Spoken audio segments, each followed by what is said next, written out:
There was a ton of... All right, sit back, relax. We got the top 10 biggest reveals of Summer Game Fest 2026.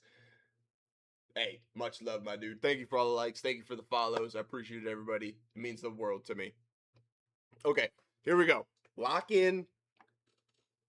New stuff What do we shown at the Summer Games Fest. We are pretty excited here at I think I've seen GameRanks that for fighting some game of this a little stuff, and I don't want to waste a lot of time. It's called like folks, Virtue it's or Falcon. something. Join the 1% Club to get the truly unhinged stuff every weekend. Today on GameRanks, some... By the way, I try a little hard on this. If you appreciate what you see, if you like it, if you're entertained, if you find any value in it, hit the subscribe button, hit the follow button. We're trying to start a little mission going on right now. I'll leave it at that. Resident Evil Code Veronica remake. This show started very strong with the reveal of the long-awaited, long-rumored Code Veronica I don't know anything remake. about Resident Evil. The trailer started off with a very Resident Evil 3 remake style first-person prologue, which seems to suggest the game will open very differently compared to the bombastic action. Are these games hype? Do we vouch for these games? Do we know anything about some Resident Evil? However, out of the original Resident Evil games, is probably among the most that could benefit from the remake treatment, and it'll be nice to see Claire again looking the same as she did back in the RE2 remake. There is a lot of potential here, and I expect that they're going to make some major changes in the tone and the story, if this trailer's anything to go by, but this is an instance where I think that's okay. Code Veronica can essentially be a blank slate for them to do what they're good at, and hopefully this will be a bit closer to the RE2 and RE4 remakes in quality than RE3, which wasn't a bad game, but it felt kind of more like an expansion pack than a game. From the trailer, that is not the impression I'm getting from this. I've got pretty high hopes. Capcom's been hitting it out of the park repeatedly lately, and I think that is it like an investigation game, or are we... Hey, I want to take a second to I thought it was ask like you you to fight enable monsters. notifications. We are competing with a lot there on the homepage, and we want to make sure that you see everything. Does anybody know anything about Resident Evils? This is... It looks dope, but is this actual gameplay?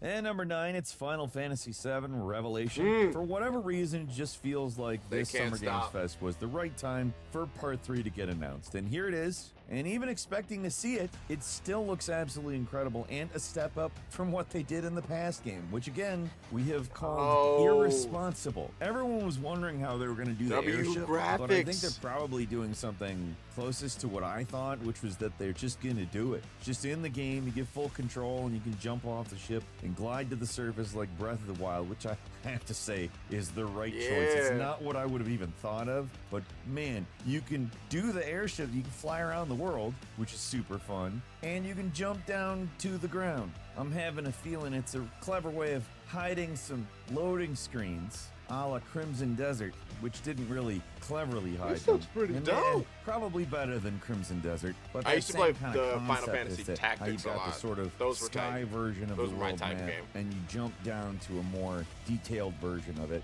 I think that's kind of how that's going to work. That's my... This looks like a sick version of Monster Hunter Wilds. Can we put more towards this?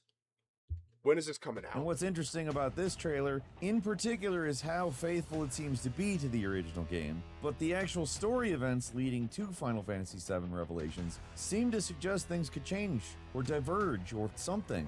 Whatever happens, I'm glad to see the weapons in full form. I wasn't sure what the hell they were going to do with that, because those are big. Again, Summer Game Fest was tough. I like that. tough. It does seem like there's some new mechanics that make the fights more interesting. I think the only question left to ask is if the submarine will also be in the game. I'm guessing yes, because they're completely insane. And also, how many mini games are they going to torture us with this time? I would bet not as many, unless you go back into the Golden Saucer. Which, I mean, you could back in the other game, but I guess this entry is apparently going to tighten things up a little bit, cut through some of the blow to the second game. So potentially is going to be the most polished and maybe best game in the trilogy, which is finally wrapping up in spring 2027. Also of note, it is launching on all platforms. It looks like Square did not want to make a deal with the devil this time and do the exclusivity thing. I think they realized that it is a... Okay, number 8. We finally got the first footage of the recently announced Alien Isolation sequel. It looks completely different in terms of setting, and it looks pretty damn exciting. The Japanese dialogue is a very unusual twist, and it throws you off a little at first, but voice responding clearly belongs to Amanda Ripley, the protagonist of the first game. No release date revealed as of yet, but man, it's impressive. The setting is shifted to a colony world where there's more open space and new kinds of dangers lurking in the unforgiving wilderness. Sounds like they're trying to keep the original game's tone intact. I like that. So it doesn't look like it's going the Aliens route and making Amanda into a killing machine, though the trailer does at least prominently display a flamethrower, so perhaps you'll be a little bit better equipped this time around, but we'll see.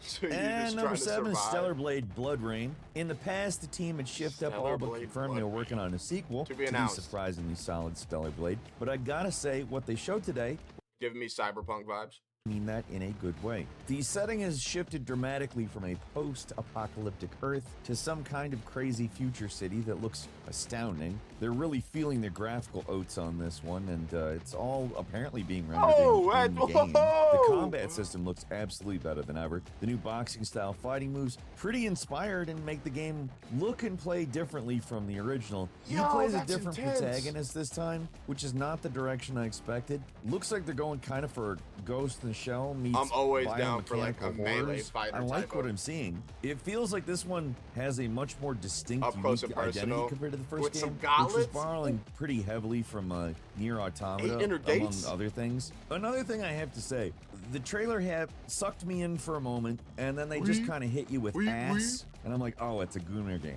So I kind of tuned out a little bit, if I'm completely honest. I don't expect a lot out of those does look games. A little bit like that. And then that combat, man, it looks good. And then they put the Stellar Blade name on the screen. I was like, oh, okay, all right. That's a Gunner game I can trust. And number 6 is... No. I'm sorry. Do people actually say that? Do people go around and just say, that's a Gunner game I can trust?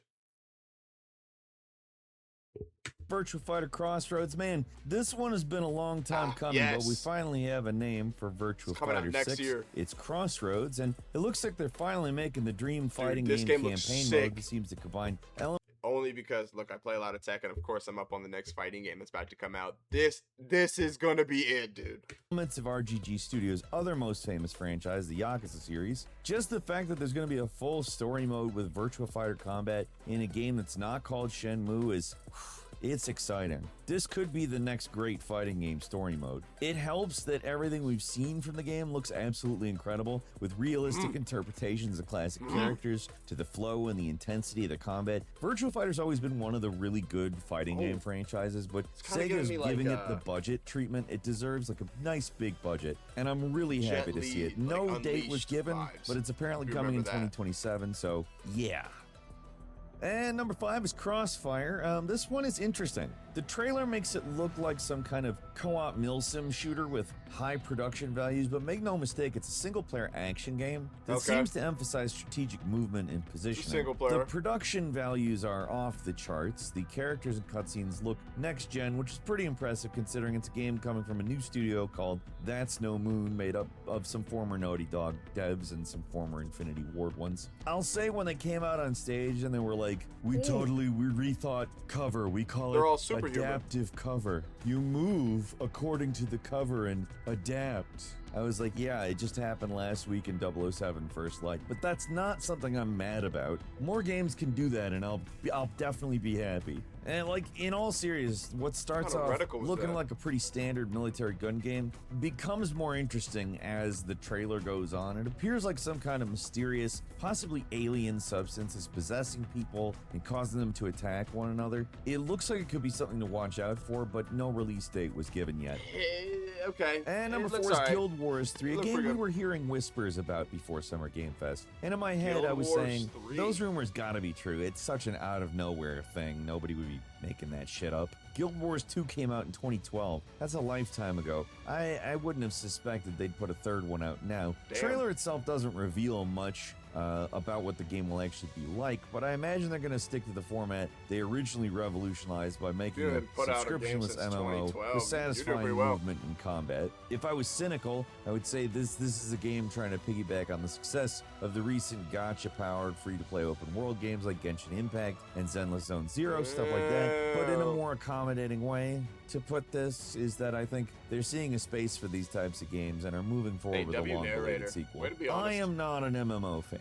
I have said there are a few games that are MMOs that I like, and most of them I don't. Guild Wars is one that I do. They're nice and easy to onboard. You don't feel guilty or get FOMO when you stop playing. That's part of the reason I liked it back then, and I hope that they recognize what makes their game unique rather than try to chase trends. I think it's very possible that they will. It is being made by the same people who made the originals, Arena.net. There's a real possibility this could be a game to watch out for. Beta is going to set for fall 2027, and I hope it's good. Guild Wars, they were kind of a shining beacon in the genre I'm not a huge fan of. Is Gen Atlas. Finally, we have a name to attach the new game from Fumito Ueda. It feels like it's been an eternity since we first heard about this thing, originally known as Project Robot. Now we're getting some footage and a reason to be excited because the game looks frickin' nuts. It's like a reverse Shadow of the Colossus, or like a darker version of Astrobot Rescue Mission, where a tiny little human-sized robot teams up with a colossal robot to, I don't know exactly, it's unclear what your purpose or goal is, but it doesn't really matter because what the showing looks awesome. You even get a gun this time around. It's different. That's very different for an Ueda game. Usually these things have very little combat, and who knows, maybe there's not actually much shooting to it, but it does appear to be some giant robot fisticuffs as well as a climbing missile mid-fight. I see a lot of potential here, but I won't lie, the trailer did look kind of rough. There was some slowdown and hitching, which, I mean, at least they're showing the actual game, but still, could be a ways off. I'm not giving up hope. I'm always excited for a new game from these guys, and this one looks better every time we see it. Gundam would be gas. And number 2, 1666 Amsterdam, coming from the guy who's known for creating the Assassin's Creed franchise. It was giving me Assassin's Creed vibes. Absolutely bizarre in a very good way. And I mean, think back to the original concept for Assassin's Creed. Those games were originally very weird, the way they combined the past with the sci-fi stuff. And while they've been flattened and made more palpable with each game, it's pretty clear Patrice is hell-bent on making something strange. Because this looks nuts. I see the historical open world, but you're controlling a cat, you're gliding on water, using witch magic, taking on mutant bosses. The first trailer didn't leave a lot of an impression, but the actual gameplay they showed had a real spark to it. I think there's a lot of potential with this one. I mean, it could be a disaster, who's to say, but I, for one, am intrigued. That might be kind of tough. And finally, at number 1, it's Wolf Among Us 2. A welcome surprise. Kind of assumed this was canceled at this point, but it's real. It's coming next year, and the trailer makes it look like the evolution of the classic Telltale formula fans have been waiting for a long time. Honestly, it doesn't even matter what they showed. It's what people want for one of Telltale's best series, and it doesn't have to be anything else. At the same time as announcing this, they revealed a remaster of the original game as well, which is a smart move considering it's been 8 years since the game was announced, nearly 13 since the original game's first episode release. No matter how you shake it, it's been a real long time. Why are we killing and for the some Tin people, Man? I'm sure it's the biggest surprise of the Summer Games Fest. Looks like what the fans want. Happy to see it resurface. This is the a lot biggest of pipe dream surprise. projects like this don't survive, so I mean that's nice to see. I do have a couple of bonus here. Clutch, which is a new open world racer with some real insane production values coming from a new studio called Maverick, which has made up some Forza Horizon former devs. Looks really nice. Formula 1 driver living a double life as a getaway driver. There is a Cuphead sequel called Mighty Cuphead Adventure. They did not show the... Do we need to start playing Cuphead? I heard that game's intense as well. Like, it's super... It's one of those, like, you're not meant to beat it type games. Action game compared to the original Cuphead. It looks cool, but the big announcement is that we're getting a standard sequel. Then there's Saw, the video game, a horror franchise that, frankly, it's perfectly suited for a video game. These are basically video games as a movie. The setting is shifting to something new. Looks like World War I, which is an unusual direction to go in, but hey, who's to say that can't be a good thing? One other one for you, The Last Ronin. Nothing was shown of this previously announced adaptation of the popular Elseworlds comic. I'm excited for You're getting a new Platinum game with the Teenage Mutant Ninja Turtles set in a dark future where the rest of the Turtles are dead. You're the last one, and the Foot Clan rules the world. Honestly, I kind of thought it had been canceled, but it's been reconfirmed, and again, it's a new Platinum game. Yeah, their last go-around with the Turtles wasn't great, but that was a work-for-hire job. I'm gonna give them a mulligan and stay positive on this one. That's all I got for you today. Leave us a comment, let us know what you think. If you like this video, click like. If you're not subscribed,